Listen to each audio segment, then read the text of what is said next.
Hood, hierarchy, Mark Vell. Every single episode, man, we gonna give them a little background. I know how I feel because I've been through that 1,000 times. Lovely ghetto you, beautiful ghetto you, sweet ghetto. We made so much doing that.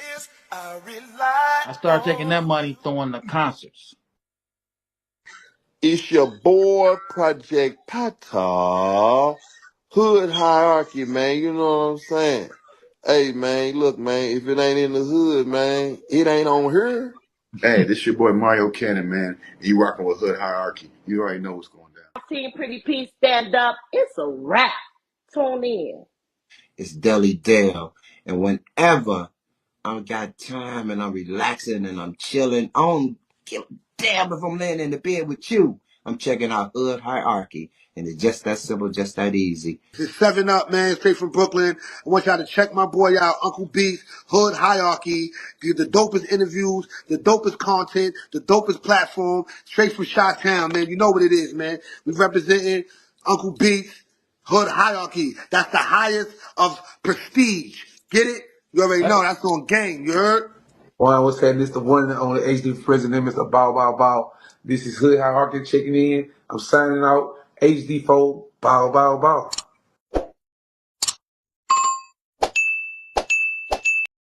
OGs and young gods, OGs and young gods. I know you guys are probably asking yourselves, who gave this nigga the right to write a Bible? But if we all look past the lies and false teachers of the men that portray themselves to be the powers that be and seek the truth, our lives just as well as all that lives, lives of Bible. OGs and young gods, OGs and young gods, OGs and young gods. No matter what man-made religion we believe in, just being true to thy Lord within ourselves will bring us peace. It's gonna be alright, cause in hell, we can't win the war between good and evil without being truthful. F&G shit.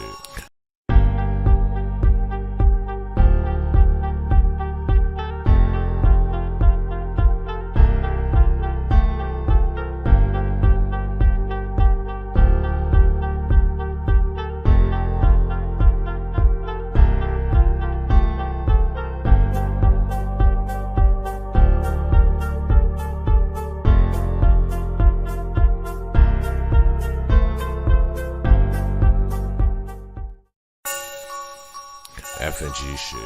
F&G shit. Shout Big homie Tre Boogie. We slide. Johnny Sliding in the rentals, trying to run the milli up. In the southeast, Tre Boogie been a plug. Rubber bands on the blues, hella panoramic views. If you get into it with the squad, you can never lose. It's on the flow like Yellow Rider. I got your vibe on her toes like nail polish. In the city, we get respected from everybody. You about to pull up on Tre Boogie, now let's chop. If you talking about the game, let's chop it up. If you talking about the hustle, let's chop it up. If you talking about the grind, let's chop it up. Talking about some fly vibes, baby, let's chop it up. If you talking about the game, let's chop it up. If you talking about the hustle, let's chop it up. If you talking about the grind, let's chop it up. Talking about some fly vibes, baby, let's chop it up. Let's chop it up. Got it wet, it's not a cut. Ain't worried about what nobody else got, cause I got enough. Me and Tre Boogie locked in, he threw a lob, I done. Heard the beat and sauced it up, can't nobody go hard as us. If you talking about the game, let's chop it up. If you talking about the hustle, let's chop it up. If you talking about the grind, let's chop it up. Talking about some fly vibes, baby, let's chop it up. If you talking about the game, let's chop it up. If you talking about the hustle, let's chop it up. If you talking about the grind, let's chop it up. Talking about some fly vibes, baby, let's chop it up.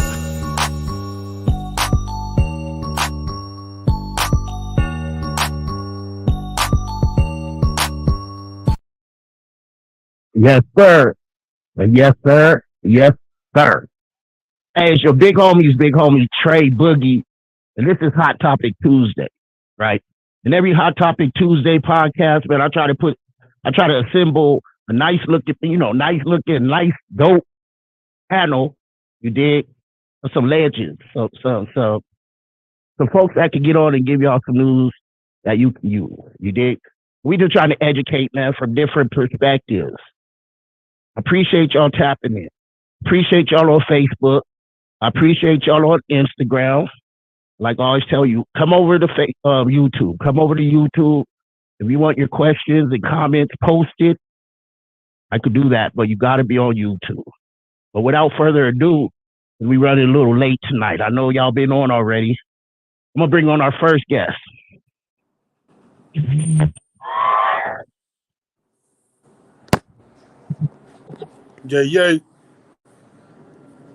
Yes, sir. Got Big June in the house. How y'all doing, man? It's your boy Big June, man. Southeast San Diego, Pine Rainier, you know what I mean? Artist, advocate for the youth, you know what I mean? Like, we have been here finna chop it up with y'all. My boy Tre Boogie, you know what I mean? The podcast. Yes, sir. Hot topics. Here we go. Hey, we bringing on the next one. My man, Wrongkindcj. Yeah, that I know what it is. Wrongkindcj. Trying to restore the honor and respect for one another. Say that. We got my man and my little bro, man. You know, we go back like 4 flats on a Cadillac. My man. And y'all know him. Why is it tripping to keep taking you off, man? My man, Armand King, man. Armeezy's in the house.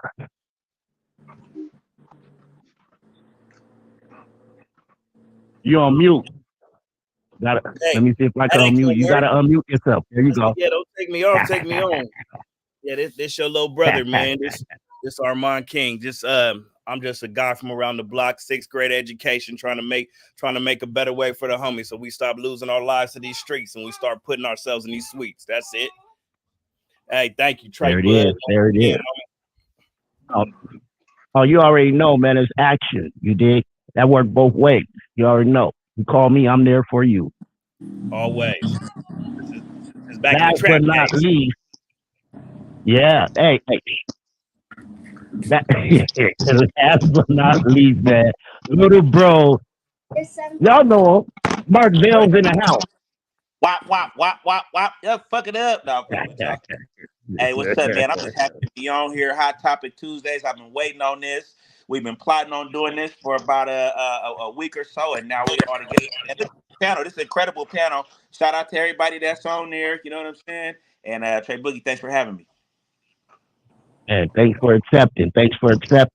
Before we hop into the first topic, gotta give some love, man. My man Shout Body, Us Before Me, Thug Bible Movement, OGs and Young Gods podcast. My little bro and right hand man, Shout Body said, "Let's go. Salute to the living legends on this platform. We must love to show homage to our loved ones while they're still breathing. It's a difference from showing homage and dick riding. You know, that's my bad Shout Body, man." He also said, you know, that's why I call y'all living legends, man. That's why I call y'all living legends. Big love to Shout Body again. Follow Young OGs and Young God podcast, and make sure you following my man Uncle Beach, Hood Hierarchy Mobcast. You know what? We're gonna dig into it. Hey, if y'all on Instagram or Facebook, come over to YouTube. We're gonna dig into it, man. We might as well start with you, Mark Vell, since you all right. Come on. The first topic for the night, man. I just want to say before the first topic is, how was it growing up in your generation compared to this generation? It's on you. Say what you. So before we start anything, I just want to take this time to say rest in peace to another legend that we just lost yesterday, Luis Lopez, Uncle Lou. You know what I'm saying? Prayers and condolences to us. That was a solid cat right there. So just wanted to start with that. You know what I'm saying? Far as our generation and the past generation, you know what I really feel like? Because I was thinking about this earlier. It's like the generations a lot of the times are the same. A lot of times when you talk to older cats, you know my Uncle VJ. Rest in peace to my little cousin VJ, passed a week before this. Yeah, rest in peace, man. But you know my Uncle VJ, right? So this is my grandmother's brother. This is 2 generations up, right? We talking about this generation, another. Let me take you 1 generation further, right? You know what I realized when I be talking to him? It was always some real niggas, but it was always some suckers too. You know what I'm saying? So a lot of times when we say, oh, they not doing it like that. They don't make them like they used to. Oh, they make them just like they used to make. They making them just like they used to make them, but sometimes we don't hear about all that. So it's like when you're watching a movie and you trying to figure out, who is the villain in the movie, who is the bad. Every movie got a villain and a bad guy, right? Okay, same thing with the Right. generation thing. Same thing with the generation thing. You know what I'm saying? I can't all the way shit on the younger generation and say, man, y'all didn't have it like we had it. It's some differences and some changes. You know what I mean? But what I come to realize is a lot of the things we see today, it was kind of always both. It was kind of always way. We can't go back and say, in 1970 it was no suckers. Bullshit. You know what I'm saying? We can't say, at 1970 and the early 80s, everybody was player, everybody was solid, wasn't nobody doing no weird shit. I be talking to my uncle, I be like, damn, Right. so weird shit been around a long time, huh? Niggas been doing fake shit for a long time. So I think it's who's ever turning. So that's what you got to realize about people. If somebody, you just got to realize, oh, that's who you is in the movie. Oh, okay, that's who you is in the movie. You know what I mean? We can't let it take us by surprise. So I don't know. I think now there are a lot of differences. This generation has social media. They got the internet. They got a bunch of stuff we didn't have. There are some differences. I'll give it that. There are some differences. But once again, it's like, do you take advantage of those differences or are we not? We had some advantages. The generation before us felt we wasn't taking advantage of, right? So the cycle just goes on. Say that. Hold on. How Armand, long we got to talk? Okay, go ahead. you can talk, man. Ain't no time. Look, ain't no Oh, ain't no time time? limit. I ain't Oh, gonna okay. cut you Hey, off. I watch it and say, bing, you're done. okay. Because Yeah. in my mind, I'm like, I don't want to over talk this because I had some shit I could have said. But go ahead. Go to Do the your next part. thing. I know now. Okay.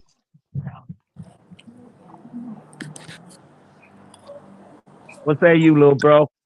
Same question, but I'm glad you answered like that because a lot of Mark Vell, because I don't have much more to add on to what he just said. Oftentimes you find the older generation sitting on the younger generation, like it's always happened.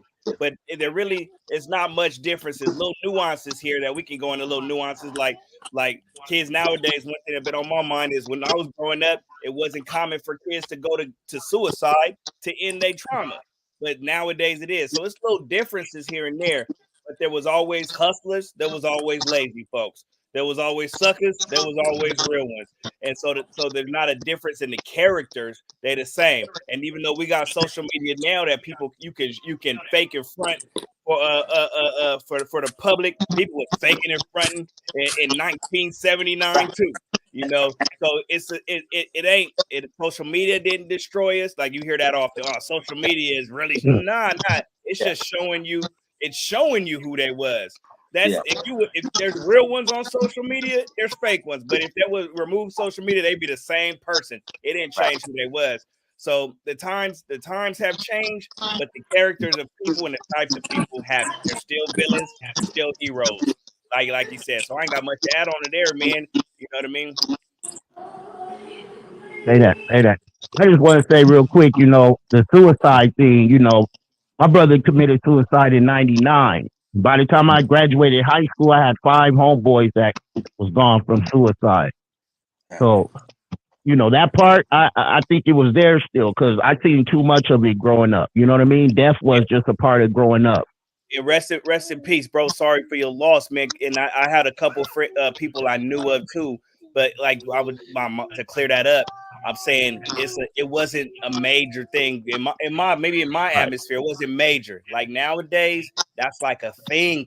Like I can't take it. And you didn't hear it as much. But yeah, it was always a thing, bro. You know what I mean? Sorry for your loss. Real bro. talk. Real talk. And we see you, Jelly. I appreciate y'all. We see you, Jelly. She said facts. Big June. What you got to say about it? What was the question again? My thing went off and somebody called and I fell out the group. So what was the question? Oh, okay. How was it growing up in your generation compared to this generation? We definitely didn't have no computers in our generation. But it was, it was a lot of gang stuff and whatnot. But and nowadays, you even got older dudes still trying to hold on to what it was back then, and it ain't that. You know what I mean? It's a total. Like I see a whole lot of things on social media today. You said older dudes still trying to hold on to what it was back then. Remember that.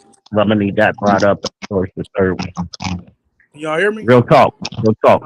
Yeah. Yeah, but yeah. To me, honestly, I think I heard Armand say social media didn't do it, but social media it's just too easy to get on here and be Superman on here. You know what I mean? And so I you know, and I think it's like chaos of man's power under the evil ruler. It's the computer. You know what I mean? That basically took over everything, and it's, you know, it's taking niggas music. You know what I mean? Like, you got our music ain't even doing as well no more because of the social medias and the platform streams and stuff like that. You know, to take it there, but yeah, our generation was, you know, it was a lot of. I just wish there was people like Armand and CJ and Mark Vell, you know what I mean, to talk to us back then. You know what I mean? We didn't have that, but we still did good for ourselves. And nowadays the little youngsters they don't want to hear it. You know what I mean? And I don't blame them. You know, we was the same way. Yeah, that's a fact. That's a fact. You got Wrongkindcj, man. What you got to add to this topic? I'm glad I got to go last because I got a lot of influence from what the other brothers said. And I want to salute you for putting together such an illustrious panel of my peers and people that I have a lot of respect for. It was a time when I felt the same way about suicide, that it wasn't something that was common amongst Black people. But recently I reflected on my life, and I too had I had a brother that committed suicide in 96 or 97. Wow. And then I had a cousin, my cousin Deep, he committed suicide in probably about 2003. And then I had an uncle, Ronnie, who committed suicide in the 90s. It's probably in the 90s, probably the very early 90s or late 80s. And so when I thought about that, this is all close family members. This is something that's been going on for a long time, but I really put all of those things out of the way my mind works is it compartmentalizes trauma, and I put trauma out of my mind and keep it out of my main focus, and that's just how my brain works. So in my mind, suicide also, I thought that suicide wasn't something that went on back when I was growing up, but it's always been here, and it's always been something that's been prevalent once I really reflected on my life. But I want to say how a lot of things that I think are different, at times I may think is different in this generation than when I was growing up. Often when I really think deeper, I see that there are parallels in things that were similar. They were just done differently. Because when I first got on started like messing with the internet, I got on the social media late. I was really late to the social media part. And when I first got on the social media, I saw a lot of people like moving back and forth and talking shit back and forth with each other and showing things that I was like, oh, like, why would you show that on social media? And I started trying to think, was there anything that was the equivalent when I was growing up? And I had to say, yeah, it was. People used to be on the party line, wolfing, talking shit to people and banging on people on the party line before they had social media, and then we would go somewhere where there was thousands of people, like the Lincoln Morris game, and we would do some dumb shit in front of a whole bleachers full of thousands of people. They would see us do some dumb shit live, where you probably only got 200 people on your social media, There's 2,000 people in the stands watching you do some dumb shit live. And you was doing it for life. I had to back up off the youngsters with pointing the finger and saying, y'all do it. We never did no shit, because that's not true. Right. That's not true. It was just a different form, but we did the same dumb shit. So I'll be having a lot more compassion when I talk to the youngsters, because I know that we did a lot of the same. I don't be, we didn't do that. You know what I'm saying? Yeah, we did. Yeah, we did. We just did it different. We did the same dumbass shit. And True that. And take the result that we got, the repercussion that we got from doing the dumb shit, and tell them, be more solution oriented when we dialogue with them, and tell them what it led to and what the end result was from us doing it. Yeah. That's deep. Hey, real quick, big up to Prize Money and Mike Nitty. You know, he in the comments, he said, the young generation got more opportunities than what my generation had, and I'm speaking from the 80s generation born in the crack era. Totally agree. 100%. But we had a lot of opportunities ours didn't have either. You dig? It's just a different time of, we grew up in that era too. I grew up before that era started. I seen it from 52. I seen it from when it progressed, or when it started, to how it got to when it was like 85. 85 is when it really got live. You know what I mean? There was no more fist fights. It was guns. It was crack. It was that 85. That's when it got jumping. VA said, "All my loved ones right here." He said, "CJ, good stuff." Trail. Shout out to BA. This Trail, his brother. This is Trail. This Trail, Mike Nitty's brother. Y'all know him. He know y'all. Big love. He been tapping in. So I'm gonna start with you first this time, CJ. We were saying what we had it the same. Our generation before us was saying the same thing about us. So it's about solutions to the problems, like my man Shoutbody would always say, right? So why and how do we fix the disconnect between the older heads and the younger heads? Because we've been trying to do it. Our elders said we didn't listen. We weren't listening. I know I wasn't listening to a lot of my elders when I was younger, because they was poor examples.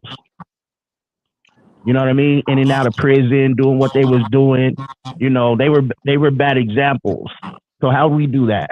Why is there such a disconnect between the older heads and the younger heads? I think that may go on like an individual to individual basis, because I do believe that some people from my generation, they do connect with the young people.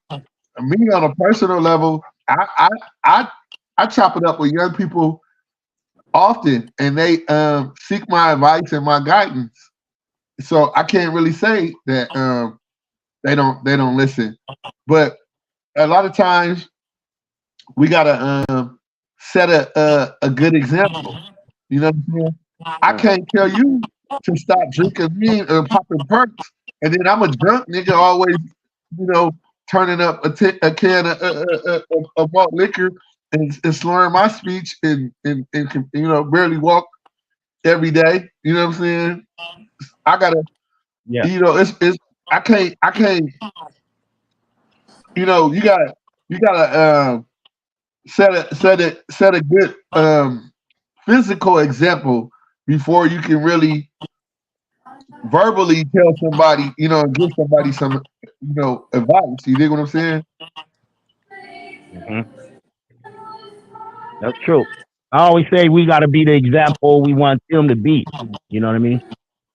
Right. I'm not going like when I had uncles that was on drugs and shit. and my biological father, he was on drugs all my life. And so I wasn't gonna listen to nothing he said. You know what I'm saying? Yeah, that's my father, but nigga, you a dope fiend. What advice you got for me? You dig what I'm saying? Mm-hmm. Yeah, But I feel then, that. um, so what is it?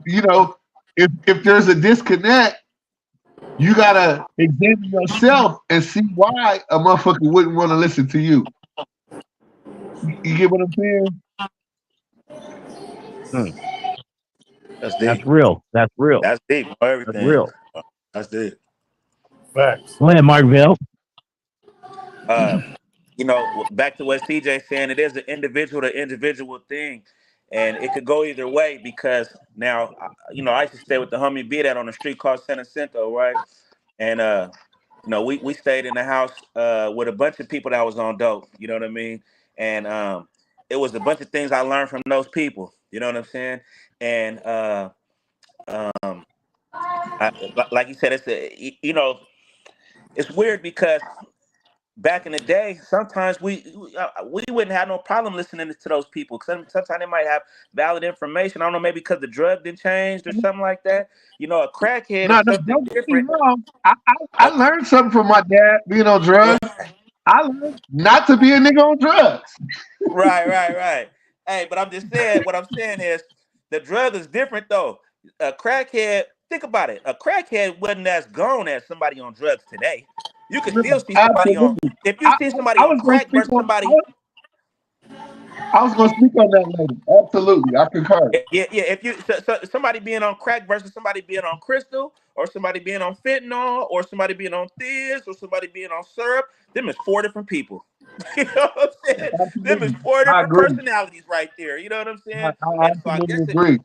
I guess it depends on what who the person was prior to that. You know what I mean? Or who's on the talking end, or who's on the receiving end. You know what I'm saying? And so Yeah. but I think also I had another point I was gonna make is that there I don't know, we really don't have the answer. Nobody really has the answer to say how can we get these kids to listen to us.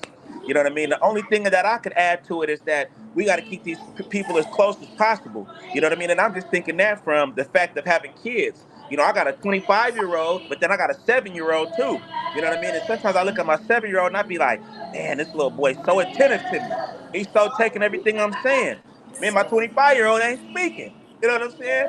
And I'm like, damn, my 25-year-old is really in position. Is that somebody radio? What is that?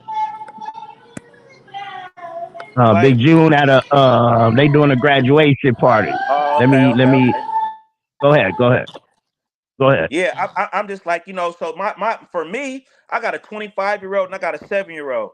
My 7-year-old is listening to everything I'm telling him. My 25-year-old, and this ain't no diss whatsoever, you know what I mean? But my 25-year-old, he really is in position to stand to gain more than my 7-year-old is by listening to me right now, and we somehow still have a disconnect. You know what I'm saying? So I don't know. Sometimes it's like it's person to person, and it's just I think it's more to it than a generational thing. You know what I mean? I think there's a lot of more variables, a lot of more factors of how this It happens. You definitely know what I is. mean? But You're right. the best thing that I could say is to keep them close to you, and to try to keep giving them some information, and keep trying to give them some game, whether they receive it or not. Maybe later on it'll pop in their head, and when you tell them something Monday, and then they say fuck all that, and then Friday the shit happened, and then motherfuckers say, damn, nigga just Right. told me that Monday. You know what I'm saying? So. I Right. don't know. The only solution I have is keep them close, keep talking to them. Hey, and can That's I Don't can I real. hop don't in? get, don't get discouraged with your 25-year-old because I had a Oh, 25-year-old. My son is 34, and at 25, he wasn't fucking listening to me, buddy. yeah. But Hey, listen. guess what? Hey, but rewind I ain't time. discouraged. Where was I y'all ain't. at 25 Hold on. Let years me just say ago? this one part. Let me say this one part. I ain't discouraged at all because you know why? I just continue to pray for him. One time I was getting my taxes done by Megan. Shout out to Megan Savage, right? And I know her from the streets. And one thing she said to me, I always take with me, I tell other people, is that the same God that brought us through, Tre Boogie, Big June, It's CJ, them. But Armand, you bring know what I them. mean? The same God that brought us through will bring them through. So that's if you really, really want to know what do, we continue to pray for them. We keep them in prayer. We keep them close. We try to get them to pray with us. You know what I'm saying? And I'm gonna tell you on the other end, like you said, CJ, I'm gonna tell you my dad said. My dad said, you just sit there and be waiting for him to pop up. He gonna pop up one day with a knock on the door, and he gonna come in, and I don't gotta throw it in his face and say, I told you, nigga, what happened? You know what I'm saying? I ain't gonna throw it in his face. Come on in. You hungry? Come on, have a seat. What's I'll up? get you something. You thirsty? You know what I'm saying? And so until then, like my dad say, I'll be right here in the shade with my lemonade. You know what I'm saying? Hey, before I bring you on, Armand, we all of us, right, are living right now off of someone else's prayers. You know what I mean? So we got to keep that going. Our grandmas, I'm living off my grandmother's prayers. I know that. You know what I'm saying? And I'm thankful for that. So I pray for my kids too. My 32-year-old son, my firstborn, don't chop it up with me ever since he turned 18. Before that, I was his hero. You dig? So, and I got little ones and a grandbaby I've been raising since he was little. So he about to be 10. So, Armand, I was going to have you go last because, you do a lot. This question right here, you with the kids. You with that generation. You out there doing what you're doing. You're the movement. Yeah. So what say you? You've been patient. So two things, and they're two different things. So listen to Mark Vell, listen to CJ. So he got 25-year-old and a 7-year-old. I know Mark Vell 25 years ago. He wasn't the same Mark Vell he was 7 years ago. So the things that his son and him went through and didn't go through, the things that were missing 25 years ago.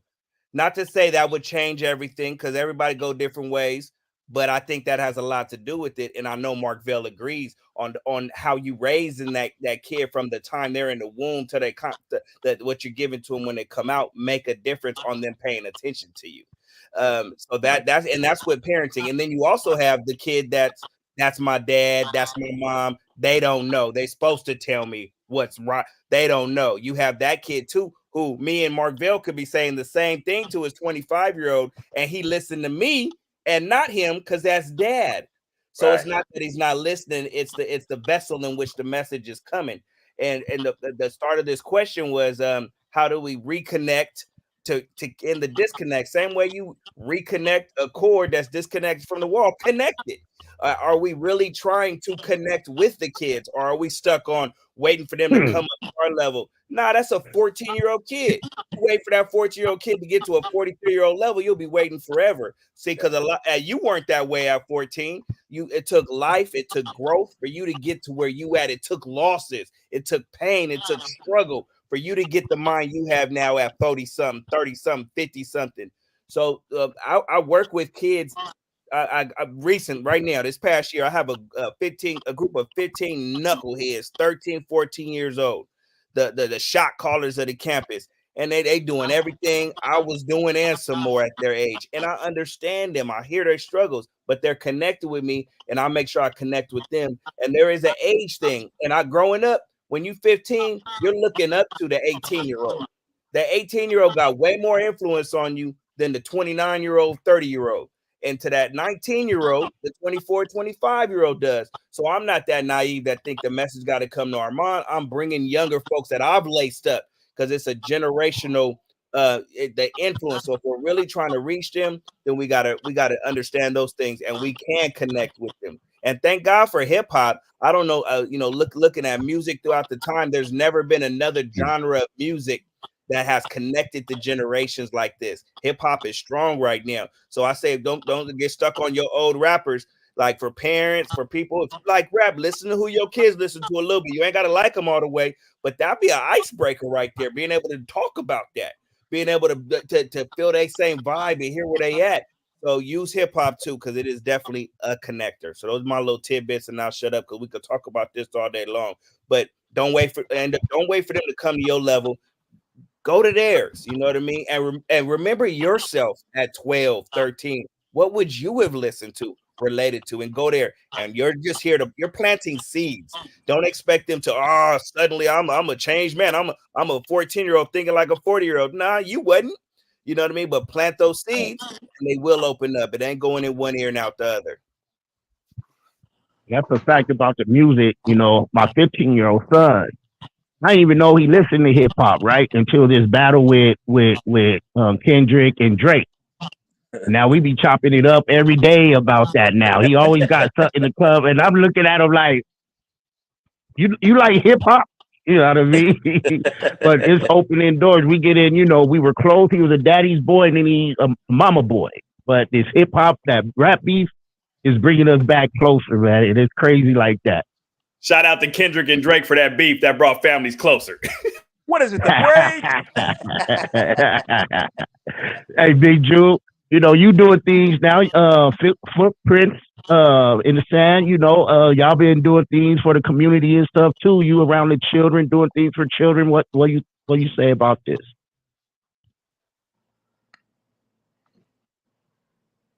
Oh, 1 second, man. Say it again. Say it again.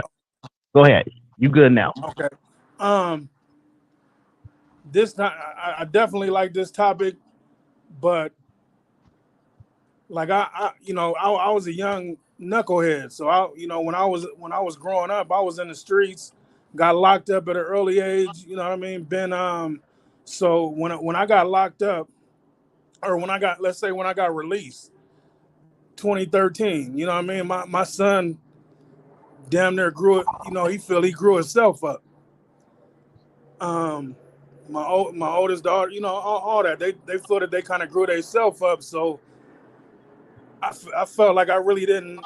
So when I got out, I was trying to like be friend, you know, like be the friend dad. You know what I mean? And I think I hit Mark Vell a few times, like, you know what I mean? And I didn't have my dad growing up.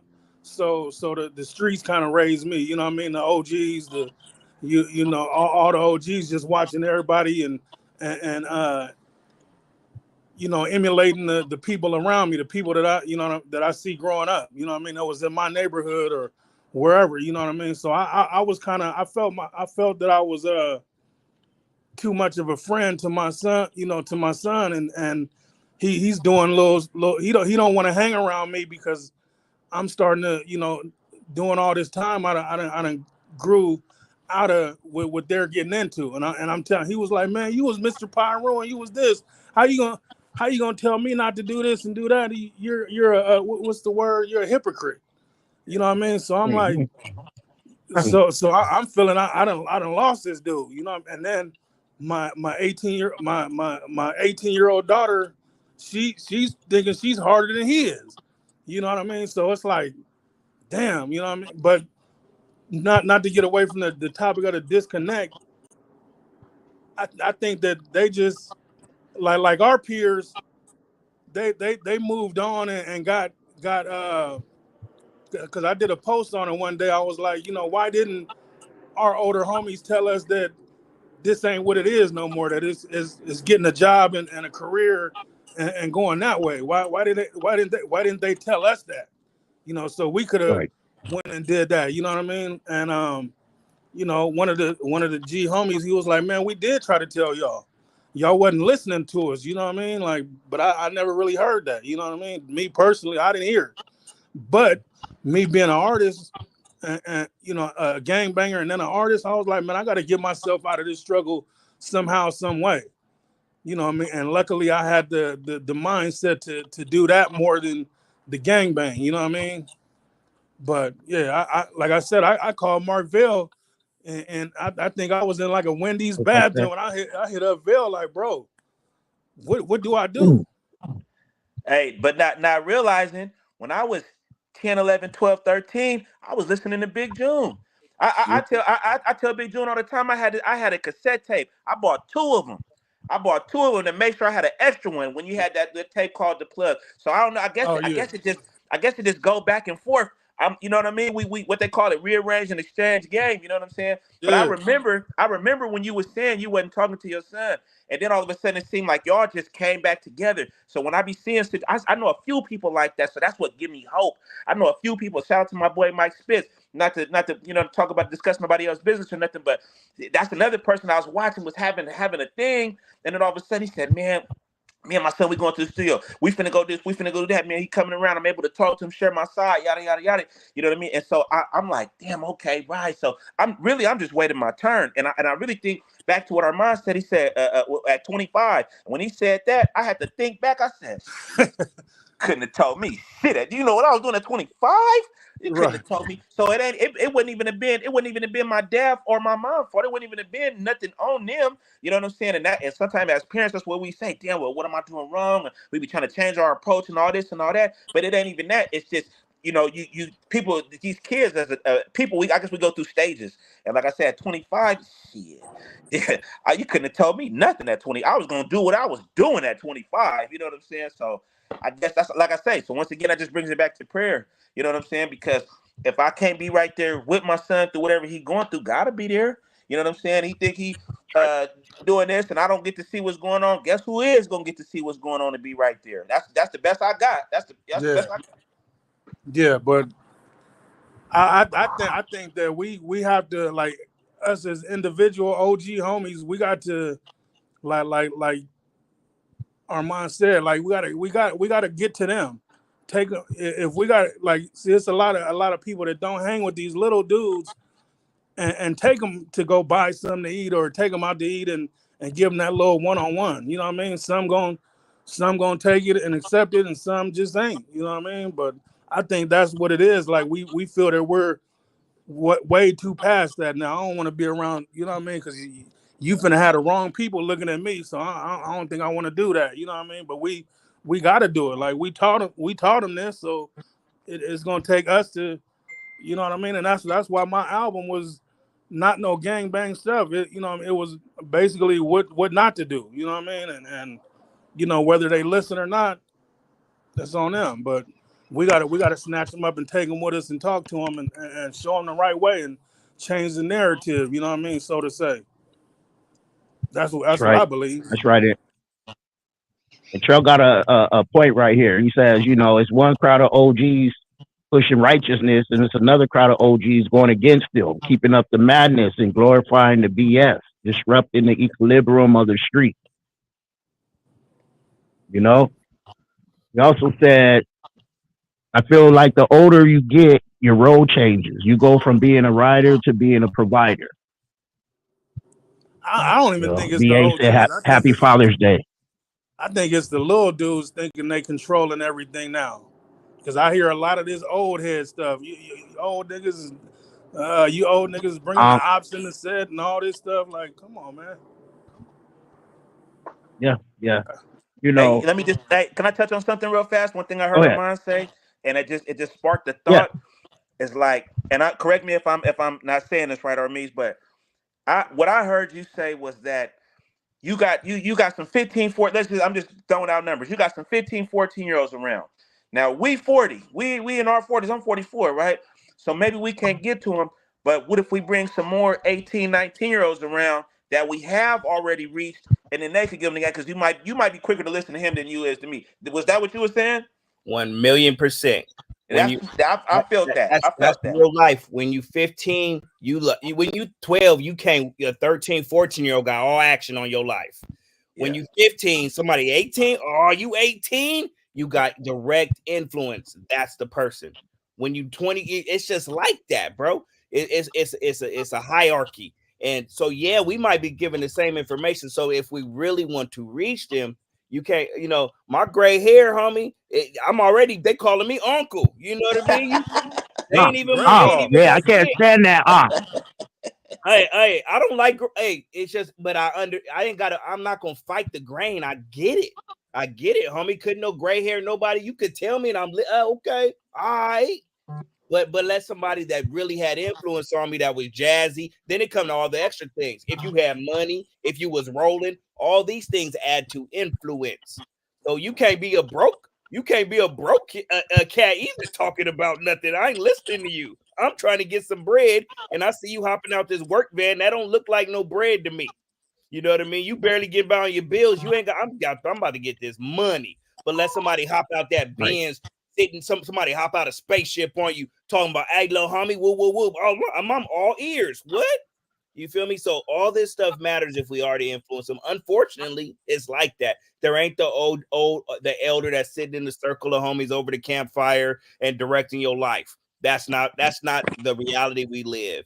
You know what I mean? And understand that we just planting seeds though too. And just we want to plant seeds. We can't expect the kids to just change overnight. Our own kids, other kids, but plant those seeds, give them that game, and because it don't go in one ear and out the other, like the saying is. There's really a black box in the back of their head, mom, dad. There's a black box back there, and all that stuff's getting stored. And at some point, something's gonna open that box. You know, it might be 33. Right. Our goal is we don't want them to be in that penitentiary cell, a motherfucker with a 40-year bid when that box open. And we don't want them to die before that box open. So they're gonna go through they struggles, they're gonna go through their stuff, plant them seeds, keep living life, try and show them the best example. Always plant them seeds, because like the homie said, there is that lame OG that's stuck in the hood that was really a sucker back in the day, but they're still stuck now, and he's talking to your kids. You know what I mean? So make sure that ain't the only person influencing your kid. Hey, so you see, that goes back to who's who in the movie. You know, but when you're young, you don't realize who's who. You just know he's older than me. He must know what he's talking about. But that's why I started the whole thing with there's always been real niggas and fake niggas. But when you young, shit, he just a big homie. I don't know if what okay, you was the homie, but who was you in the movie though? Was you the lame homie when you was 20? I'm 20 now, you 40. What was you when you was 20? Was you the lame homie? Was you I don't know who you was in the movie. You know, the perspective, we don't, but at 20 years old, like they say hindsight's 20 years old, you ain't looking at it like that. You know what I mean? Aaron Harvey had a video I recorded one time with the homie Boule and Aaron Harvey. I swear to God, he hit it on the head. He said, my dad worked for the city. You know what I'm saying? He said, but that wasn't cool. I didn't want to. He said, but the big homie from Sindo Mob come through in a lowrider and say, you could take the lowrider to prom. You know what I'm saying? So only reason I'm bringing that up is because I want to say that as the cool homie, or if you this or you whatever, we have to look at that as we have a responsibility. You know what I'm saying? Because we know they might listen to me a little bit more than they listen to the person over here. You know what I'm saying? So we got to look at it like that too. Real talk. Now, I always say with the youngsters, like we the old heads now. We we Gramps, we, they used to call us big homie, OG and stuff like that. Now they big homies and OGs is like 2-3 years older than them. You dig? So we do need to reach that generation of folks, right? What you're saying, the 15, the 16, 17, 18, because that's who they listen to. That's that rebellious group, right? So they get to that age and start feeling themselves.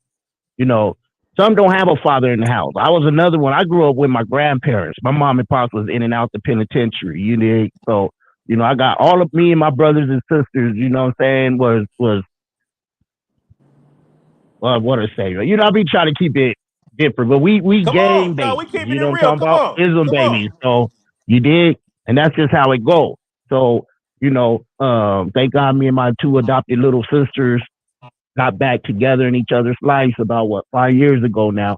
But, we got to reach that generation. They respect us to a certain point, but it does matter who you are and what you're doing. You can't be this knucklehead out there, drinking and smoking with them, thinking you the homie and they going to listen to you. So they going to lose respect for you if you like that. You know what I mean? Yeah. Be the example you want to see. Be the example you want to see. They're going to respect it more, Any last words? Because we're going to have to do a quick video, and then we're going to come back, y'all, with the last topic and a bonus topic, because I got a bonus topic for us. Anybody want the floor real quick before we do this video? Mark Vell. CJ. He on the floor. CJ. I'm hold on. We do it like that. I'm still a student, and every time I can pick CJ brain, what's up, CJ? Tell me something else. CJ got a lot of wisdom, man. Yes, he does. I remember one time he told me you can't just lead the homies out, like, you know what I mean? You can't just down them because, you know what I mean? That was you one time. Yeah. Go ahead, CJ. It looked like he's stalling his He froze up a little bit. Yeah. I guess one thing to take away from all of this is that, it's just as you get older, you realize it's like chess. You know what I mean? You got and I don't even play chess, but I know there's a lot of different players in chess. It's pawns, it's rooks, kings, queens, bishops, knights, right?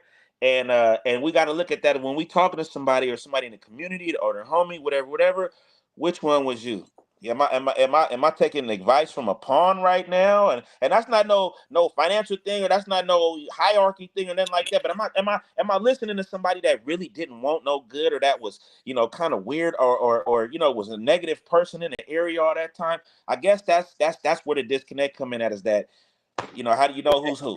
And that come through experience, that you can't expect a kid to know that just That's yet. what I'm saying. I'm 40. I'm 43. I'm learning that still. Like, oh damn, I was listening to this. Right. But I had to grow and looking like, oh, okay, I see who I was listening to, who Right. I was aligned with, and Yeah. now let me wiggle away from you. But so that's life and experience, man. You got to live. You got to go through it to grow through it sometimes. Yeah. Big June, what say you? Big June got off too. Let's go to this commercial real quick, y'all, while they try to figure this out. I'm going to go ahead and play this, and then we'll be right back, y'all. We'll be right back. Come over to YouTube. Death, streets, and murder in my city. You were knocked off.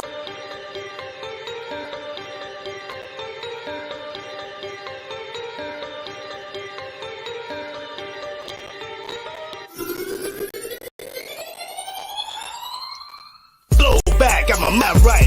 Ghetto's about to put major moves in this dope game. Champagne sipping, main son, all of a sudden, my life changed. Never testify for them people in the dope game and went to war. Never disrespect, we all equal. Now I'm selling dope, you dig? Got bank accounts, you dig? Got credit cards, money accounts, it's just some things, you dig? I got EINs, you dig? Tax IDs, you dig? Master plans, I got an army man, don't ask me twice, you dig?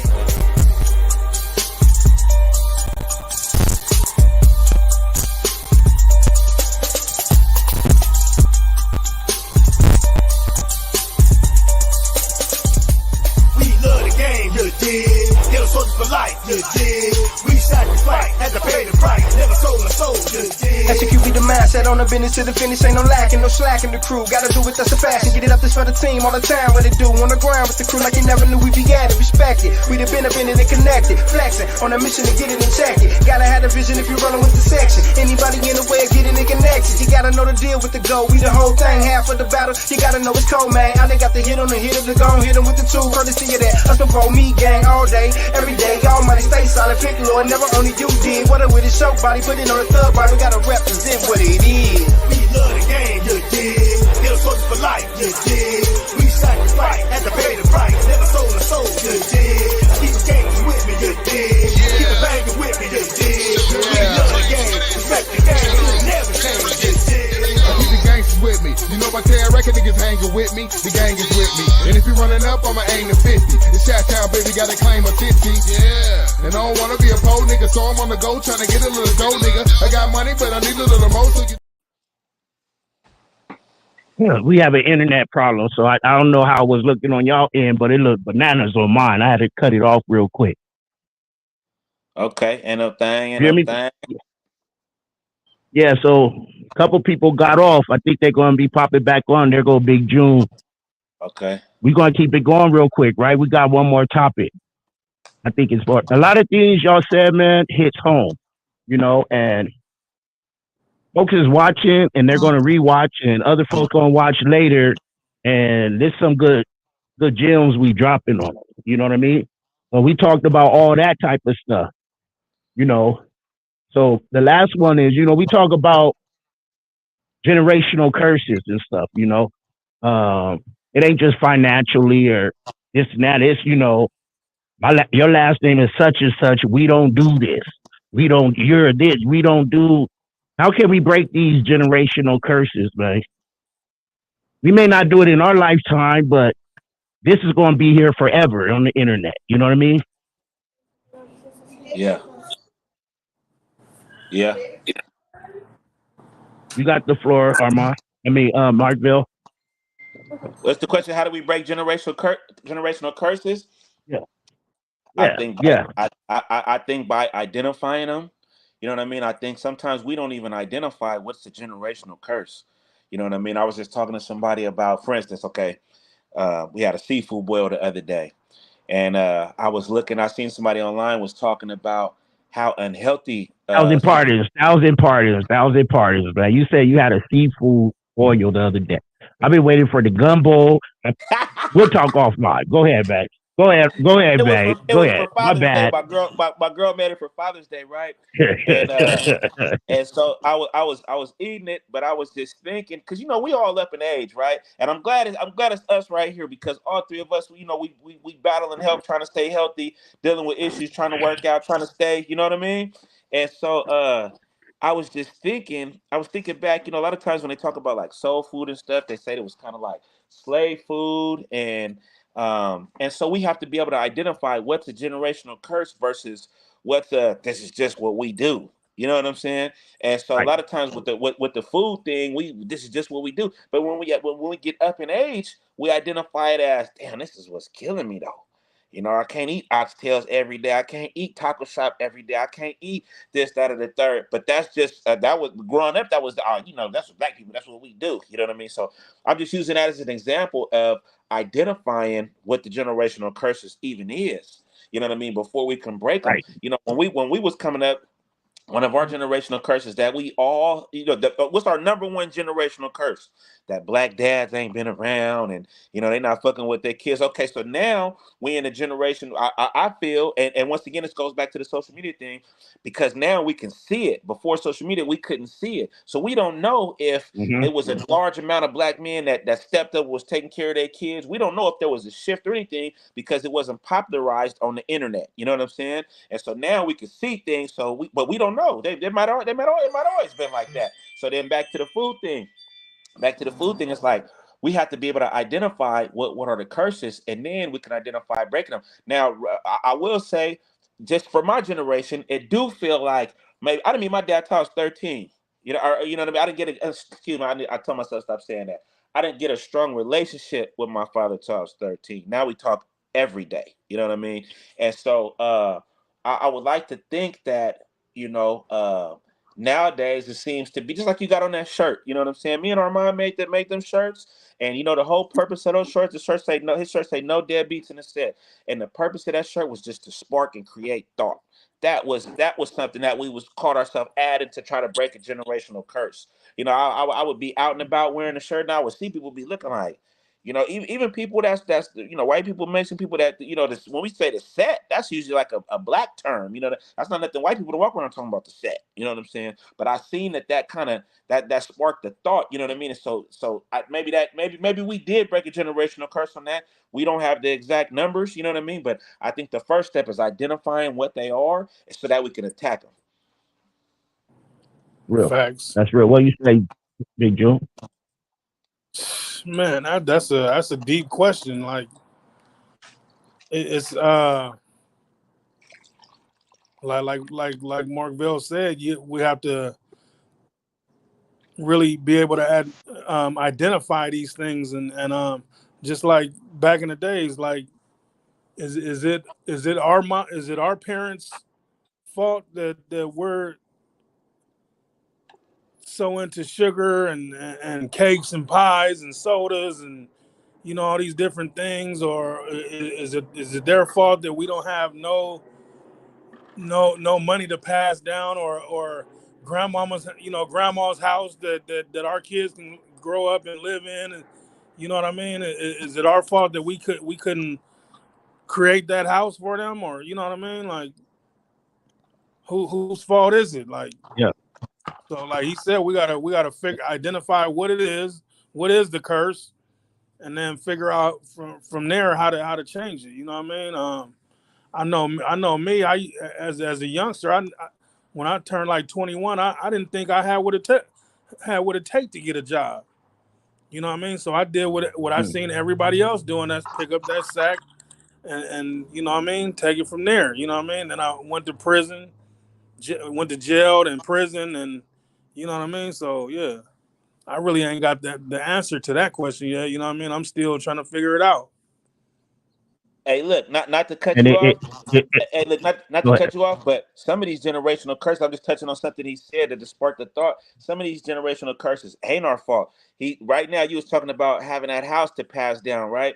And I just was telling my girl the other day, I was like, I really don't. In my family, I can only really, and I'm talking about from aunts to uncles to great aunts and uncles. I can really only think of like 2 people out of 50 people in my family that was I own homeowners houses. that own houses. You know what I'm saying? And and Fact. and I really can't put that on them to say, well, why everybody else don't own no house? I mean, we could think of a bunch of reasons why a lot of black people aren't homeowners. You know what I mean? We could think about now. What did you say? 85 is when if I'm not misquoting you, you said 85 is Yeah. when the crack really hit, right? So that's why they All that. gave us a lot of that. That's why they gave us a lot of that Mm-hmm. because if you really listen to sometimes I listen to Dr. Umar, right? And he was talking about when the black man used to work in a lot of the factories and factory jobs, and some of these trade skills were just regular skills in the high schools. And we know Mm-hmm. that. You know what I mean? We used to go to Morris. They had wood shop and all that. You know what I mean? And so you were able to come out of high school and just go straight into getting you a good job, and then being able to get you a house and provide and things like that. So some of these generational curses aren't our fault. You know what I'm saying? It really isn't our fault. We were kind of preyed upon for some of these things, and that's why we kind of where we at. But like I say, it to me it all goes back to identifying. You know what I'm saying? And attacking. Real talk. We talking about how do we break generational curses, right? And us as black folk, like we was talking about the eating part, right? Like this is what we eat. This is what they Right. ate. This is what they ate. They elders ate, right? So this is what we're trained to do. Me and my grandma, I go to one grandma to the next grandma house as a kid. My one grandma, I called her mommy. We ate cake and ice and drank Kool-Aid. You know what I mean? So growing up, I always used to eat cookies with Kool-Aid, cake with Kool-Aid, Kool-Aid. I still love Kool-Aid. You did?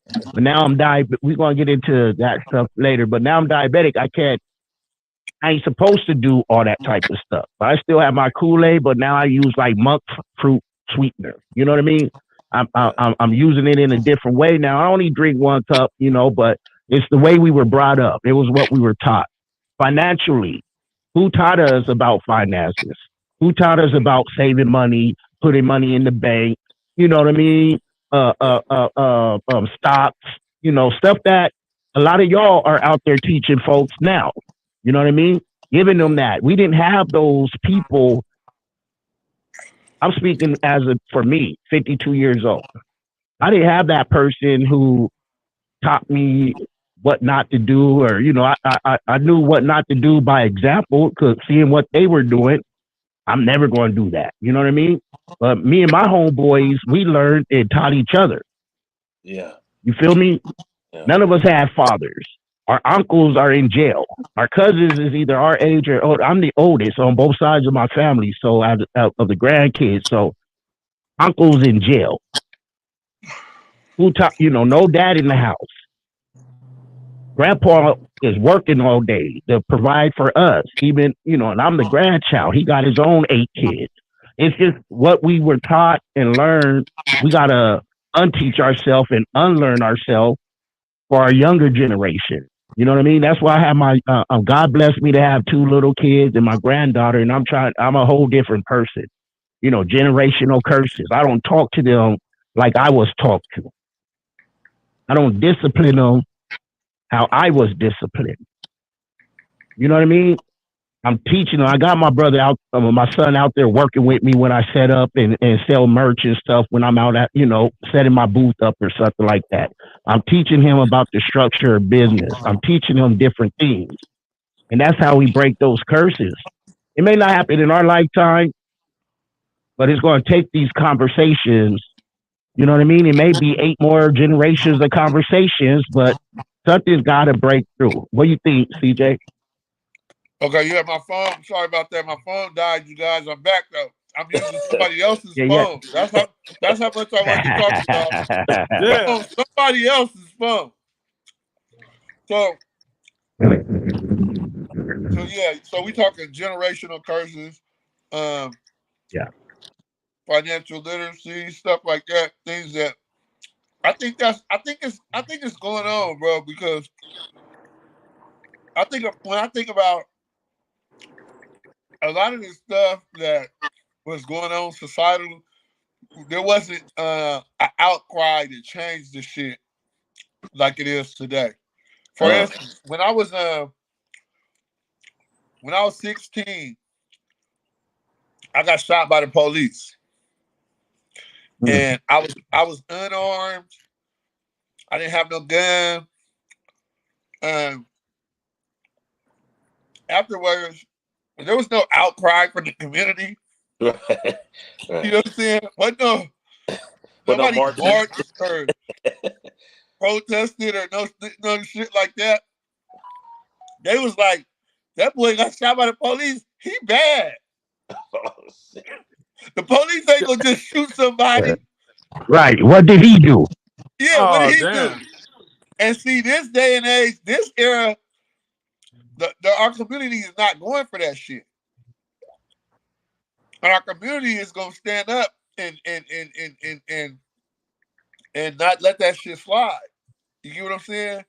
So some things I believe that we already going into a better direction, and that's one of the things that's good. I feel that's good about social media, because you can connect and reach more people these days,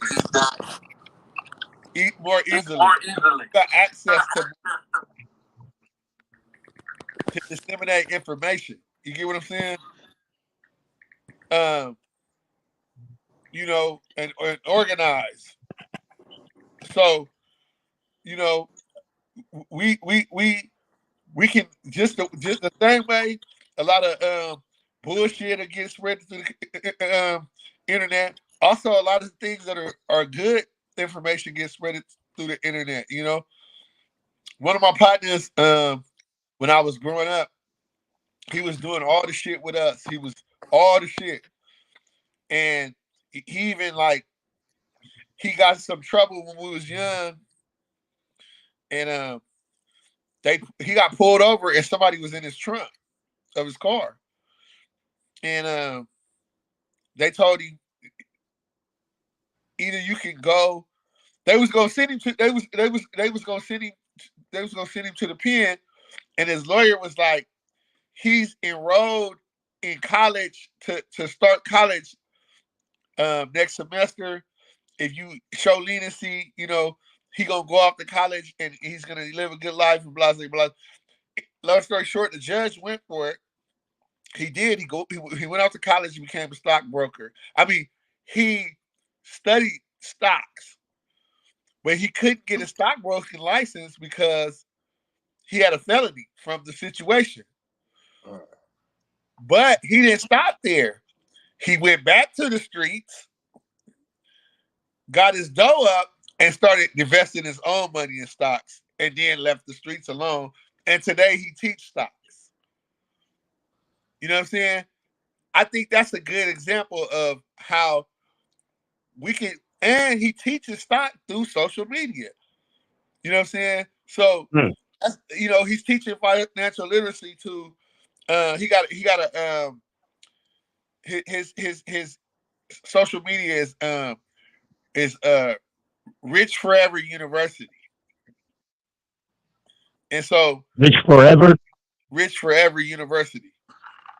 You know, a lot of the things that just like we kind of like, we don't like social media, or some of us feel some type of way that social media is like when the George Floyd situation happened and different situations happened, social media is how it spread and how we end up having social unrest throughout the country. You know what I'm saying? That's a fact. That's a fact. And it's a gift and a curse. And so just like we use social media ain't nothing but a tool, no more and less than the telephone or you know, technology is going to be technology, and it's going to get better and better, and it's going to get cheaper and cheaper and more widely spread use. We just got to figure out the best use for it. You know what I'm saying? So if we social media is a way that we can reach a lot of young people and break we can use that to break the generational curse. You know, he's using that to teach financial literacy. That's something that we definitely has been part of our curse. That we one didn't know how to get money, and when we did get it, we didn't know how to keep it. What to do with it? Yeah. Yeah. Exactly. I'm gonna show my age and say, Mark Vell, that's a for sure show you right. You dig? That's a for sure Yeah. show enough. You know what he was saying, man. That's a for sure show enough, man. You know, show you Yeah. right. Show you right. Yeah. I think Hey, Yeah. I might Armand, be older Armand than you, had to Tre get off. Boogie. I'm 52, Yeah, 72, baby. I was born in '68. Oh, my bad, sir. Hey, Mark Vell, my bad. Yeah, I was born Hey, Marvell had to get off. Marvell had to get off, but I Now appreciate I'm you, on here. Marvell or Armand. Armand I had to mean, go. I appreciate you, Armand. I'm looking at my phone and looking at messages and reading the wrong stuff. I appreciate Armand, Armeezy for coming on. Big June got off. I don't know what's going on, but he got his daughter. She graduated. They doing a function too, so I appreciate them coming on. But we Yeah, still that's on. breaking We still generation making it curses. happen. That's breaking generation curses. Being there for our kids when they reach certain plateaus and certain achievements. Shit. A lot of us, like somebody was saying they was raised. You were saying they was raised by their grandparents. Me too. I was raised by my grandma. You know what I'm saying? Yeah. Um, you know, our parents and our fathers being there for us. You know, Yeah. that makes a difference in our life. That's just being there for us. That's breaking the generational curse right there. Yeah. Yeah. So, like I said, my Let dad me was ask you this. Go ahead. Like you said, your dad, huh? he was on dope. He went around. Yeah. That's what happened to me. You know. That's what happened to me until my dad came out of it. You know. Yeah. Yeah. Our dad never came out of it. Yeah. He did dope till he couldn't do no dope no more. Yeah. Yeah. That's you know, y'all know I just lost pops, you know, not even 2 years ago. You know, we didn't get real close till late in my life type stuff because he was in and out my life. You dig? So it's like you can't come home and tell me nothing, man. I don't really know you type stuff. All I know is I'm your only begotten child. You dig? Everyone in the town told me who my dad was and who I belonged to. You know what I mean? But, you know, I got other brothers and sisters, but between my mom and my dad, it's only me. You feel me? And that's just how it was growing up. Even when moms came out, you know what I mean, and came around. My mama was my grandma's. My mom's mom was mama. My dad's mom was mommy to me. You feel me? You know, moms had me at 15. You dig? Pops was 20. You know, in the game. You know what we grew up and grew out of, Mark Vell. So, you know, CJ gonna pop back on real quick. It's the bonus though. Oh, go ahead. Speak on that part real quick. What? You know what we you know was born in and what we got ourselves out of.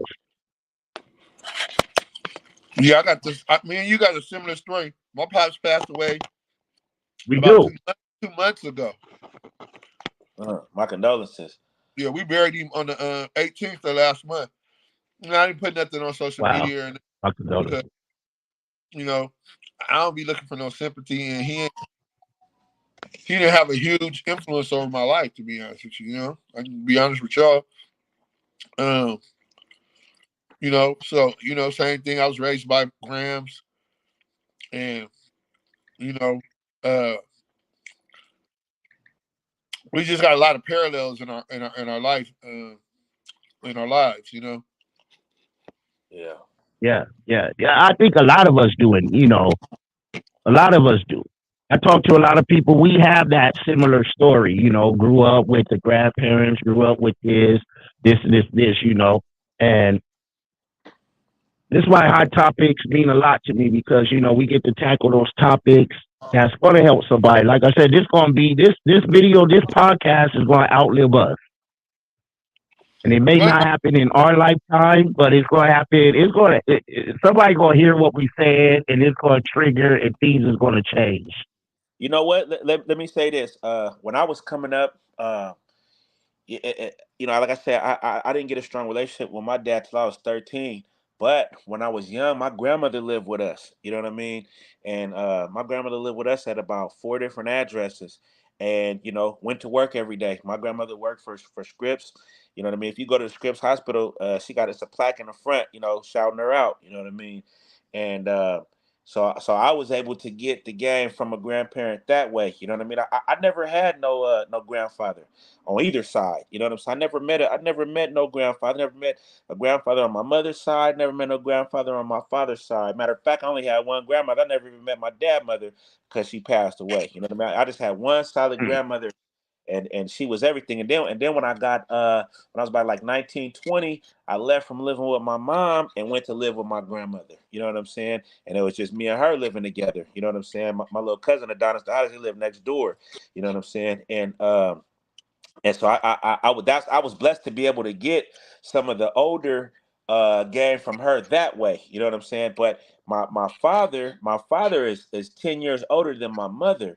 You know what I mean? My dad is 78. You know what I'm saying? I'm 44. So I was able to get some of the older game that way as well. You know what I'm saying? And I think it makes a lot of difference. You know what I mean? And I think just for now, for this generation, is like that information is so important. We have to pass that on. You know what I mean? Because like some of we getting away from a lot of things that I guess we just didn't realize was important. You know what I mean? And a lot of these kids don't. You know, like we said, we came up watching. I watched my mother go to work every day. I watched my grandma go to work every day. Everybody else around was going to work every day. You know what I mean? So when I came out the streets, I really didn't think nothing about going to work. I watched people go to work all the time. You know what I mean? And then now, you know, this generation, they might not have they might not have those kind of examples. So it's like, well, shit, I'm not gonna go to work. You know what I mean? That's not gonna get the money I'm trying to get. And then look at it like this too. And you guys could attest to this. When I was coming up, when I was going to Morrison, like the 9th, 10th grade. We stayed across the street from Gompers. We was in a 3-bedroom, 2-story, 2-car garage, backyard on Cotton Street for like $800-900. You know what I'm saying? And I could only imagine what the rent was like when y'all was in the 8th, 9th, 10th grade. You know what I mean? So if we talking about like as let's just talk being a San Diego resident, it's changed over time. You know what I mean? That has a lot of factors and bearing on where people is coming from too, because it was a lot easier to, you know what I mean? Even when we was coming up, we was, you know, when we was coming up, it was easier to ride. But you might be on the bus, be on a trolley, leave your mom. You might not see your mom for 9 hours, no problem. I couldn't imagine not seeing my child for 9 hours at this point of the game. You know what I'm saying? So Yeah, it's a lot of factors. yeah, I feel you on that. I feel you on that for sure. You know what I mean? I really came up. Let me ask you this. Thing. Hey, for you answer, CJ, let me just ask you this. What was the rent like when you was like in high school? I think we was paying. I think we was paying like $475. $475. Are y'all listening to this? Because we had me and Paul Thornton, we had an apartment his senior year. I had graduated already, and it was his senior year. Me and him had an apartment. Yeah. And the rent was like $475. And shit, my grandma house note was $260 a month. See? How I know is because I was paying back then. before I moved. Yeah. Yeah.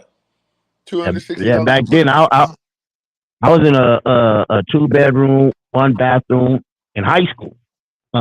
Splitting rent with my homeboy's mom. We were both on the lease. Rent was $650. But you got to think though, Mark Vell, the best cars, the most popular cars out, the best car you would want to have, like say like a Suzuki Samurai, a Nissan pickup truck, a Mustang 5.0. You remember when those came out? The 5.0s. A Suzuki Samurai and a Nissan pickup truck, brand new off the lot, 0 miles, was like $6,000.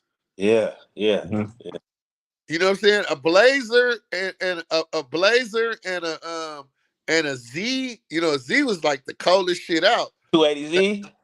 They was only $280 $10,000. or Yeah. $300. Brand new Yeah. off the lot, 0 miles. Right. Fully Yeah. loaded. Leather, AC blowing, power, everything. So, and then the minimum wage, I think was like $3.75 an hour. Nah. My first job at 15, I was making $2.35 an hour at McDonald's. I got paid $80 every 2 weeks. You couldn't tell me nothing. I moved out at 15. I was paid. I was paid. What? Get out your You know what I'm house. saying? So just think, I got Marvell. my 80. I'm up out of here. Right. Just think, Marvell. When that was, you hear him. And I'm older than him, so yeah.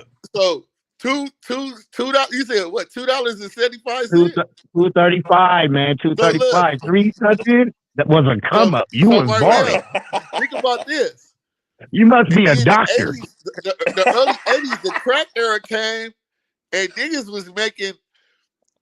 The crack era came, and niggas was making $1,000 a day only because they didn't want to make more than $1,000 because they wanted to go to the skate ring, they wanted to go to the bowling alley, they wanted to go. They just stopped at 1,000 so they could go do the shit that they wanted to do. Oh shit! Just think in a week, you had enough. You made enough money to buy a Suzuki Samurai. Fuck yeah, that's crazy. But you didn't. But you wasn't like grinding it out. You just stopped at 1,000 because you had other shit you wanted to do that day other than stay at the crack spot. Yeah. Yeah. So it was real hard to tell a nigga that don't do that. Yeah. Versus $2.35 an hour. Fuck yeah. Yeah. Man, you was balling. Every 2 weeks. Yeah. So you see, back then $1 went a long ways though. $1 you could go get a soda, you could go get a candy bar, you could get gas. You bring that bottle of soda back, got money from the you told them or whatever store you went to as a Circle K. Bring that bottle back, you got 20 cents. So look, that's why I brought that up because I feel like even that had a bearing on people's thinking, and because now I'm looking at it like so for instance I look at it like with the young cats, I'm like, you should be scared to play in these streets at this point. The rent is so high. And remember on Belly what DMX told Nas, he's supposed to be nervous like I'm nervous. You show is, you know what I mean? And so you know what I'm saying? I'm thinking like with the rent being 3,000, 3,500, 2,900, it's a little bit more pressure, it sounds like, you know what I mean, than it was. And even like the hustles we talking about, the crack hustle, if you was pimping or you was whatever the case, a lot of those hustles or a lot of those, they're looked up and frowned upon as illegal hustles, but there was just coping mechanisms for poverty for people that was coming up, didn't have a way to have what we seen, the rich people have or whoever have, you know what I'm saying? Right. And then now it's just not, it's not like that, but I think that has a bearing on where life is at, I guess, so to say, And I don't understand how anybody want to do drugs in this era. This is like drugs is like Russian roulette. You might as well take you a pistol and put a revolver and put one bullet in it and spin that shit and click it at your head. Cause you don't know when it's gonna be the hot one, the hot shot of whatever your drug of choice is with too much fentanyl in it. Let me ask you this. Hey, let me ask y'all this. We lost. Go ahead. Let me ask y'all this. So right now, touching on what you're saying, the fentanyl. People doing the fentanyl one time and dying immediately, right? It wasn't like that with crack. But they keep doing it. People weren't dying from crack like that. Hell no. 30-year crack careers. Hell no. I know folks that still smoking crack. I know people still smoking crack, but meth heads, fentanyl, whatever, are gone. Yeah. Look, I got someone near and dear to me who still smoked that stuff and been smoking it before I was born. Yeah. It wasn't called crack then. It was yeah. So drug you know what I mean? Overdose is the number one cause of death in America. Have you heard of anyone overdosing off of crack? Did you hear what I just said? Huh. Drug overdose is the number one cause of death in America.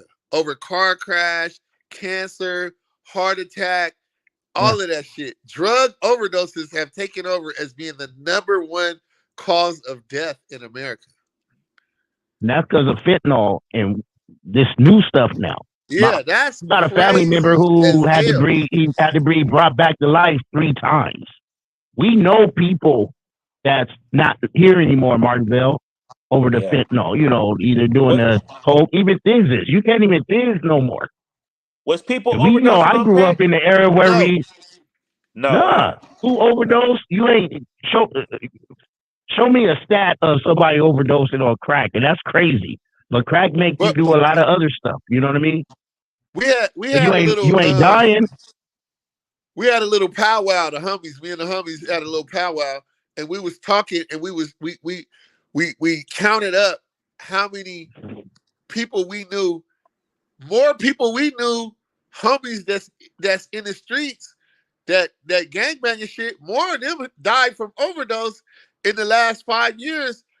It's probably 5 times more died from overdose than gunshots. That's crazy. Or violence. Yeah. You know, this is what I want to. We could go and go and go. We've been on for a minute, right? And we know how people's attention span is. So this is the bonus one, right? Bonus topic. And then on the topic, answer the topic. And then let them know how to follow you, find you, and all that stuff. And we're going to end it. You know what I mean?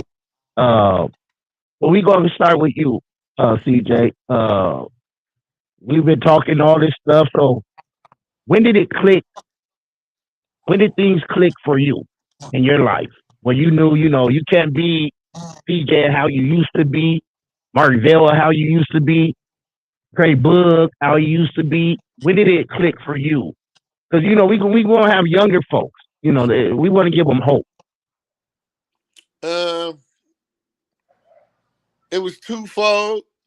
One, a lot of the dudes that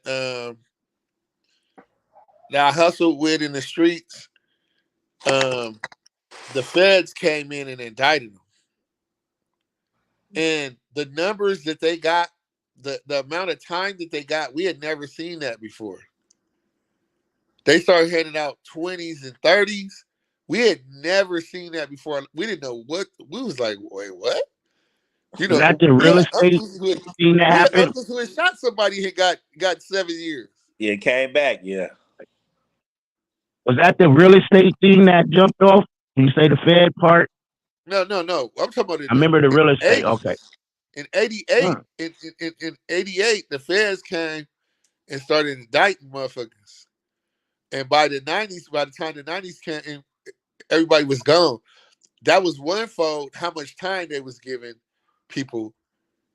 And then the second thing was I had a kid. My son was born in June 2nd, 1990. And when he was born, that's really the thing that made me say, okay, it's time to get out the streets. It's time to get something else going. And I started like I got a job, and the job wasn't like I wasn't able to keep up nowhere near the lifestyle that I was when I was in the streets. So what I do, I got a second job. So I start working 2 jobs, and which was a blessing because they say the idle mind is the devil's playground. So it gave me having 2 jobs, it gave me a lot of time working instead of being with the homies doing a lot of bullshit. And I looked up and they come through and swept most of the homies up, and they had long stretches. And, I was still out here, working, so that's having a kid really, really made me straighten up and say, okay, man, you got to figure out another way. Yeah. Mm. Yeah. Let them know how to find you and to get at you. Wrongkindcj on Instagram and CJ CEE space JAY on Facebook. I see my boy baby Al. Baby Al he been giving love the whole show. Yeah, we hit that skate ring. Giving love. He's supposed to be up here. He you need to usually get up on here. here. That's who you need to get He on ain't here. Let me usually up know. here, family. He's usually up here in the headquarters with me. He ain't here Okay. tonight. You know, Yeah, that's Okay. that's my. my bro right there, man. Yeah, Yeah, me and you that know, me you and him know. used to hit the skate ring every Saturday night. Where He ain't that big. Sweetwater? Sweetwater, yep. Yeah, Uncle that's Mike it. Yeah. had us in the lack in the coupe wheel with the brains blown out. He had the rollers in the perm. I'ma jap y'all off. Hey, back when you used to take the skates off in Sweetwater and dance in the middle part, huh? Yeah, Yeah, yeah. yeah. Uncle Mike, I'm gonna get out and do one lap through there, in case I see any moms. VA said he gonna be on here real soon. Thanks to Boogie. Hey, you know, BA, you know you got this, man. Anytime, family, all the time, all the time. Yeah. Vell, answer the question and let them know how to find you after, man. Okay. For me, I start going to jail a lot. You know what I mean? I start going to jail a lot, and I'm not gonna get on here and make it like, I went to jail for killing nobody, and then I was going to jail for the dumbest of shit. You know, I didn't have no license for a long time. You know what I mean? But this was God's way. I feel like I'm gonna pull you out of this one way or another. So I had got this habitual traffic offender probation. You know what I mean? So it starts sending me to jail a lot. I A went to jail. habitual traffic offender. Never even had A no DUI. Never even had no DUI. Just basically like you driving on you get a Yeah, ticket. You got no hell, license. They put you on probation. So now every time you get caught driving, it's not the fact that you didn't have no license. Now it's a probation violation. You know what I'm saying? And right. I got 2 warrants in Orange County right now for this shit or everything. I'm fucking with Dante Pride, the lawyer, to get this shit. That these last 2 warrants. You know, I'm still fighting this as You we speak. You know what I'm saying? But you got a yeah. company that deal with driving. Well, I Look just at know when I God. get Look the at one. God. Hey, I got 2 warrants in Orange County. I know when I go through Orange County, I go to my dad's house in Long Beach. Be very careful. You know what I'm saying? I take my son to Universal Studios a bunch of times. I know just be very careful. You know what I mean? But honestly, just going to jail a lot, and then at the same time, kind of like what CJ said, times had just changed. You know what I'm saying? What makes me more upset? Quit telling me about the internet. You know what I'm saying? Times had just changed to where it just wasn't what it was. You know what I mean? I had this one time I went to jail. I got a DV. That was probably the most wake up call I had is that when I got out, now I had like a actual PO I had to report to. I had to go test. You know, Parenting you got class, this yeah. anger You go to the management. probation office over there on Ohio Street. Leave your phone in the car. You know what I'm saying? You got the I little never thing with had the a magnet. DV. I don't be Yeah, you leaving got the nothing. little thing with the magnet. Got your keys in. Not You just even when stuck I was that under your 6. I was. stick that You under don't your hit on car. that. Stick it. Yeah, I had a DV. It was. I mean, we was. I was another person. You know what I'm saying? I Kind of. might say It I'm gonna really. knock your motherfucking ass out, Hey, but look, kind of wasn't my fault if we go it into the won't story, but happen. anyway, that's another story. But anyway, it was that time right there that I had to get a job, and I hadn't had no job in like 12 years. You know what I'm saying? I didn't have no job, so I started working at Walmart over there in the coast, the neighborhood market one. Matter of fact, I don't even know if it's there no more, but I had started working there, and that right there was you ever seen the movie Devil Advocate when they talk about, he said vanity is the devil's favorite sin. That right there chopped up a lot of my vanity. You know what I mean? Because I had to. I started seeing it was some of my friends didn't want to fuck with me no more. You know what I'm saying? Or I had to humble myself a lot, and it was just a real humbling experience. But after I had that job right there, that kind of just woke my game up. You know what I'm saying? And then same thing like you say, kids start getting older, and I just turned my life around. But like I said, I remember this one time I went to jail. I was in East Mesa. They used to be able to let you send a bunch of pictures. I had my baby mom send me a bunch of Yeah, pictures and letters, and 10 yeah. page letters, all this stuff, right? And I remember I was there the week that they said no more pictures, no more 10 page letters. They're gonna have to send you everything on a postcard. And then matter of fact, when this Postcard happened. or email. When this happened, me and the homies, me and B Dad was in one jail, and then my partner Brooke Nettie was in another jail, and we would write each other. We was all in jail, but we would be writing each other through the jail. We actual mail, envelope, all that shit. You know what I mean? And it was just like once they did that, I remember being in jail thinking to myself like, this is my last time. You know what I mean? And that's what a lot of people do. You got to get sick and tired of being sick and tired. But I remember so much had changed. You know, going to jail wasn't shit at first. It was like, shit, I'm going to go here and fuck with the homies. It ain't It was nothing. fun. All the homies were in jail. Yeah. All the homies was in jail. Yeah, it ain't nothing. You know what I'm saying? And then after a while, jail just wasn't fun. And I was like, I'm done with this shit. I'm done. And then I started going to jail, and there wasn't really no homies in there. Now I'm in there with a bunch of niggas I don't know, a bunch of weird ass niggas and shit. And I was like, I'm done with this. And so I just kind of left from there. I started working and shit, and one time the homie said, he said, you know, when I was doing wrong, doors kept closing. He said, but ever since I've been doing right, doors won't stop opening. You know what I'm saying? And that was the truth too. I be looking back on like a lot of things that I bought when I was hustling and I was in the street. God didn't let me keep any of that stuff. You know what I mean? Every Do now you and then still have it? Right.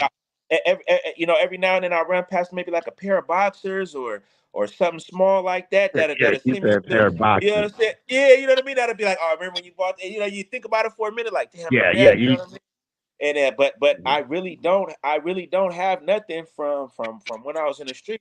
But I have everything from once I started working. I got everything since I had this business. You know what I'm That's saying? good. And so I looked at it like, um, in the Bible it talks about doing things decent and in order. You know what I'm saying? My dad tell me that all the time. You know, and I just kind of try to live by that right now. And then at this point too, I just got so much to live for, so much to be in the streets for. You know what I'm saying? And I try to just keep that in mind. You know what I mean? Nipsey Hussle had a song say, "Gotta make it home to my baby." I got so much going on that I have to make it home. You know what I'm saying? So I try not to even surround myself around certain things at this point in my life, just to make it. You know what I mean? Every time you turn around, somebody dying. You know what I mean? And I'd be like, I know that when we was younger, we was immortal. We was like, shit, ain't nothing gonna happen to me. You know what I mean? But now I know shit, I could die tomorrow. You know what I'm saying? This could be the very last time y'all see me is right now. Tomorrow, look up and they say, man, he gone. You know what I'm saying? And so that's all that's once that start coming becoming like a real reality. I was like, shit, let me just try to do things on a straight and narrow. You know what I'm saying? So. But anyway, yeah, if Real. anybody want to find me, Instagram is Stay Down Moving at Stay Down Moving. The real Mark Vell. You can find me on Facebook, Mark Vell, MARK, and then VELL, and that's it. I'm around. I ain't really too hard to find. That's right, man. And for me, all our stuff pretty much coincides with each other because it was one time when I was locked up. Um, like I never drank, smoked, had a ticket, nothing until after I was 21. You know what I mean? I started drinking and smoking when I was in combat in Africa, in Somalia. I'm thinking I may not make it, right? So, I first started with the cigarettes in Africa, keeping the bugs away while I'm trying to eat. And then once bodies and shooting and explosions started happening, and everyone know me, I got eccentric tremor. I'm gonna have a podcast with some military folks about what we went through. But 18 years old, coming back different, and then going to war 20 and coming back 21, different. Like smoking cigarettes, drinking. Like no one even. I never would have done any of that without the military. You dig? But what changed me was one day I looked in the mirror and saw I, I saw my pops. And I said, I ain't never doing this again. So I had a little son at that time, you know what I mean? And I've been on a mission since then. I started going to church. I just changed my whole life up. Won custody of my daughter when she was 15, eventually got her, you know what I mean? Brought her to Dago. Now I'm raising her firstborn since she was 5 months old. She about to be 10. I'm just trying to be the change I want my kids to be. I don't want God bless me with another set of kids and stuff. I don't want them to do anything. They're not little Tre Boogie. They're not little nothing. They're who they are. Yeah. That's the generation go curses too. I don't want to say it, I tell my cousin like Black Mikey and them, man, don't make your kids be little yous, little this, little that. Let them grow up to be who they want to be. Don't force them to be something. I don't like when I see little kids and pictures talking of gang signs and stuff. That ain't right. Yeah. I grew up around ism. My dad kicked it with Big VJ and them. Like I grew up around them. I grew up in house metamorphosis. I grew up at the sandbox picnic, OG sandbox and stuff. I grew up around players, hustlers, and Max. That ain't right. What I do, I don't want my kids to ever do. So if I'm ashamed of anything I do and don't want them to do, then don't do it. Yeah. Do something that they're going to be happy and proud of you. You dig? That's all I got to say. Hey, Showbody said, salute CJ. Love you, big bro. BA said, BA told Vell to get a truck and he's been on and popping since. Know everything. Okay, BA. You always got to say something slick to a can of oil. Ask Mark Vell, how did he get the truck? You did? I was finna clarify that. Hold on. I just told somebody that story today. To be honest, he may be talking about when I got the first truck, the pickup truck. But as far as when it got to the point of having a moving truck on everything, I brought something to Tre Boogie house one day, and he said, "Man, my cousin is selling this truck." He said, "I see your moving thing picking up, and my cousin is selling this truck. You should check it out." And I said, "Okay," you know what I'm saying? And it's funny because his cousin and my cousin, they was in this rap battle. They was gonna have a rap battle. You know what I mean? And they so still arch enemies, but used to be homies. Yeah, they had a little thing going on. So that was even kind of like to the average, that would have stopped the average person from doing that. You know what I mean? But I still went and met up with him. You know, and when I met up with him, he had like 10 people with him because he probably didn't know what I was on. I was fresh off of work. You know what I'm saying? And we chopped it up. My boy Smurf. Shout out to my boy Smurf. I went back and forth with Smurf for a few days over it, and I ended up getting What's the word, nerd? Yeah, I ended up getting a truck he got an incredible story too, as far as even selling me the truck. I swear to God, I tell people that story too. You know what I mean? I got the truck with him, and that's it. Kind of took off from there. But yeah, shout out to Tre Boogie. I had to give him that credit on everything. I wouldn't have got that big truck without Tre Boogie on everything. But no, you know what? Love. Hold on. But I know what BA talking about because BA had a truck too. So we just talking about you said the pickup truck. level. Yeah. Look, BA was doing his right thing. Here. Yes. BA was doing his thing too. He had the pickup truck first.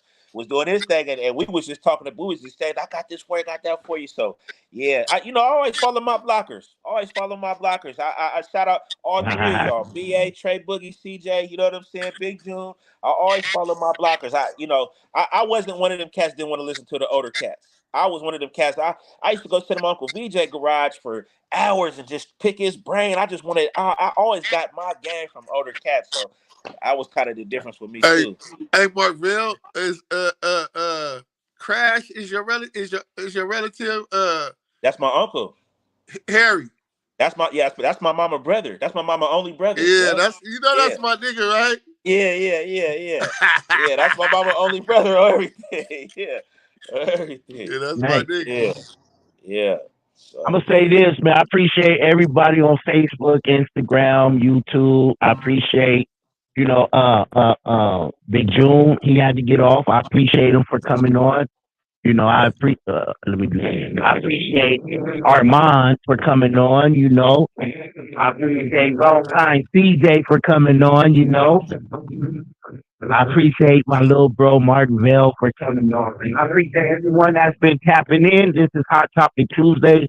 Hey, these are conversations we need to have, man. And I hope, we touched one person today and to give them, some news they could use. That's all it's about. You can't touch more people unless you touch one first, informational wise, knowledge wise. I'm thinking, or should I say no Diddy and all that type of stuff. This world now, you can't say certain things without saying, no Diddy, all that old funny stuff. Yeah, pause and all that. Hey, I appreciate y'all brothers for real, man, from the bottom of my heart. I appreciate Salute, homie. On the real, I appreciate everyone that tapped in. Hey, Hot Topic Tuesday. I'll be back Thursday. I got my man Big. Who I got on it? Big Man Quasi Edge. Yeah. Let's chop it up Thursdays, man. It's your big homie, Tre Boogie, and I holla. F and G shit. F and G shit. Shout Big homie, Tre Boogie. Boogie, we slide. Sliding in the rentals, trying to run the milli up. In the southeast, Tre Boogie been a plug. Rubber bands on the blues, hella panoramic views. If you get into it with the squad, you can never lose. It's on the flow like Yellow Rider. I got your vibe on her toes like nail polish.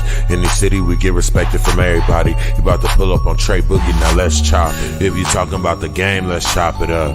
If you talking about the hustle, let's chop it up. If you talking about the grind, let's chop it up. Talking about some fly vibes, baby, let's chop it up. If you talking about the game, let's chop it up. If you talking about the hustle, let's chop it up.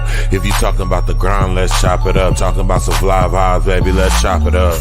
Let's chop it up. Got it wet, it's not a cut. Ain't worried about what nobody else got, cause I got enough. Me and Tre Boogie locked in, he threw a lob, I done. Heard the beat and sauced it up, can't nobody go hard as us. If you talking about the game, let's chop it up. If you talking about the hustle, let's chop it up. If you talking about the grind, let's chop it up. Talking about some fly vibes, baby, let's chop it up. If you talking about the game, let's chop it up. If you talking about the hustle, let's chop it up. If you talking about the grind, let's chop it up. Talking about some fly vibes, baby, let's chop it up.